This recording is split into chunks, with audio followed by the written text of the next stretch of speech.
Welcome back, and talking more about the educational field, I'm delighted to interview over the phone Dr. Nabil Jad, the educational expert. Dr. Nabil, good afternoon. Good afternoon, ma'am.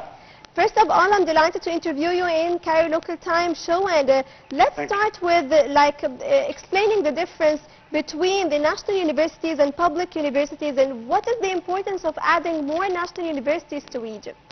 Okay, you have just mentioned that it's something added, which I consider a value-added thing to the universities already operating.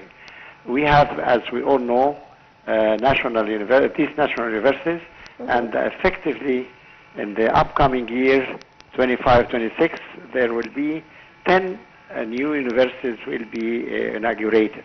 Yes.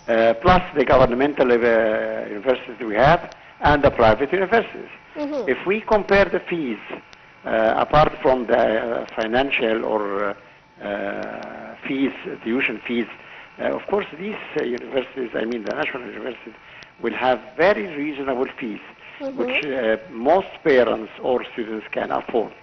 The second point is that they can save the foreign money they spend, I mean the parents, on their kids, when they go to universities abroad. And maybe they come back without authenticated certificates. So it's a waste of money. The most important things that Dr.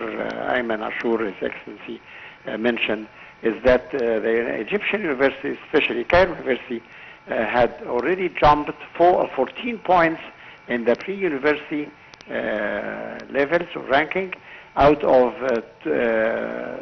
300 something universities. So this QS, which is the quality standard, I think is coming up.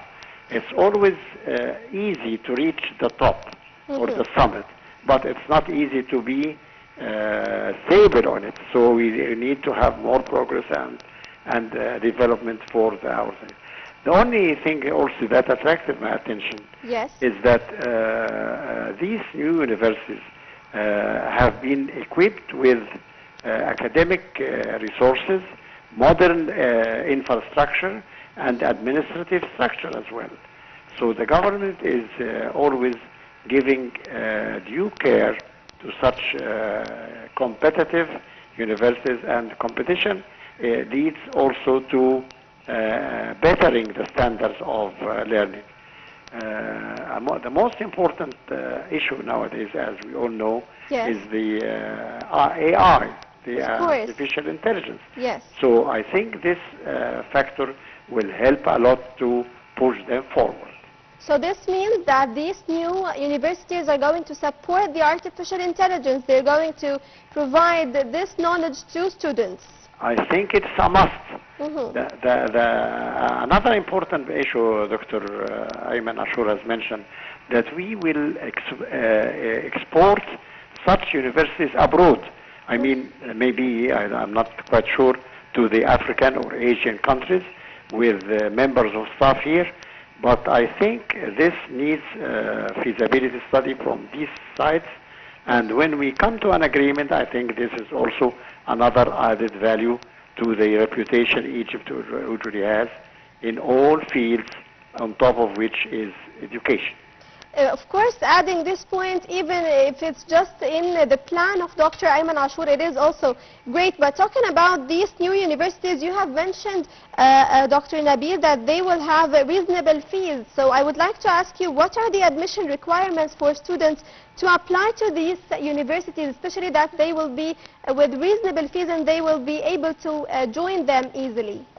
I think that the main requirement to be enrolled in such universities is to have good degrees from Thanawi Amma, and to have computer skills, preliminary computer skills, and I'm not biased because I teach English, to have a good knowledge of English language. Yes. It could be another additional requirement that they have to pass placement tests to show their ability, because I think most of the courses to be studied will be in English. Yes, and of course this advancement in the high education field comes in alignment with the 2030 Egypt vision.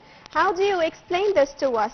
Dr. Nabil? I think that the strategic approach that has successfully been attracting this new generation to be having promising future, having a crucial future, and I think they have to be oriented disciplines. There should be oriented disciplines. You know that nowadays Egypt has about 116 universities, including the public, the private, the national, the technological universities, and the foreign universities, Yes. with about 1,079 faculties altogether. I'm not sure about the total number of the higher education students, so I can't say any number. Yes, but of course increasing the number of AI students in Egypt is going to open the gate for more job opportunities and for more stable life from the economic aspect, I mean. So would you please explain to us, how do these new universities support the scientific research in the first place and also the innovation? Well, you have just mentioned part of my answer, the scientific research.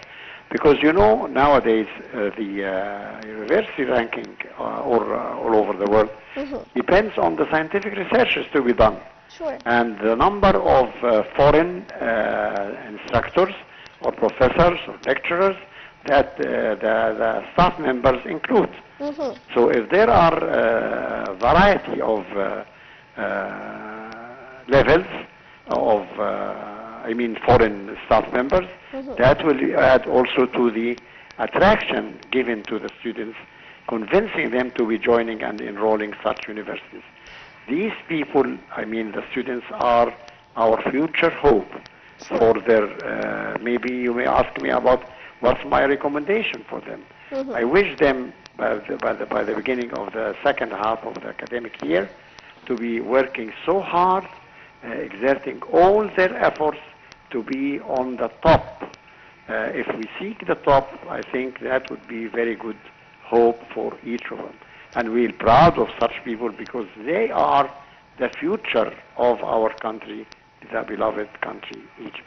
Of course, and the Egyptian youth will not succeed in life without your support as professors and as ministers and as government as well. But I would like to ask you, are these 10 new universities all in Cairo, or are they in different governments? No, I think they are spreading all over the country, from Alex to Aswan.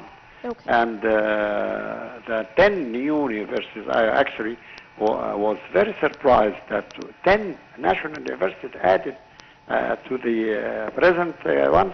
You know, the first national university started in the academic year 23-24, or maybe 22-23. So the students now are going to be graduating, and this is the fruitful effort of the thinking out of the box, having such universities. So I think they will also include Sinai, the New Valley, the Red Sea area, everywhere, not only Cairo and Alex, for instance. This is great also to provide the accessibility of knowledge to all Egyptian students, no matter in which government do they live. But my question is, are there scholarships, opportunities available for students at these national universities?